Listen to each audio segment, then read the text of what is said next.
The program is all based off of the AWS Sense program, American Welding Society.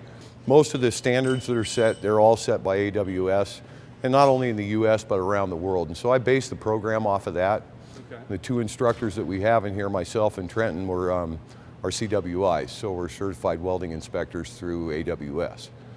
So I start everybody out with real basic stuff. I give them the basic theory.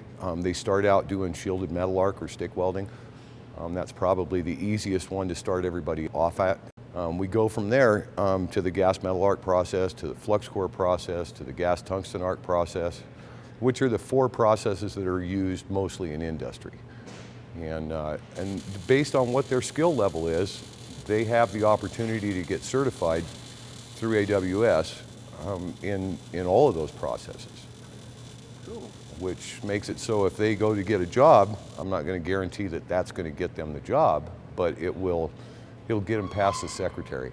Right. You know, most of the time you see a job application and they're asking for certified welders. You know, so as far as skills ahead of time, no. I've taken kids right out of high school that have had a little bit of welding in high school. I've had guys come in here that are 70 years old. They just always wanted to learn how to do it and never had any experience before. They have to have pretty good vision and pretty good hand-eye coordination. And that's pretty much the prerequisites to get in. Because it's a hands-on skill, it's kind of like learning how to play the guitar. You know, everybody is going to learn at a different rate.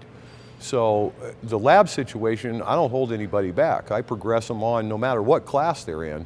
I'm always working towards that certification part. So I push people to get to that point, you know, and everybody gets there at a little bit different time.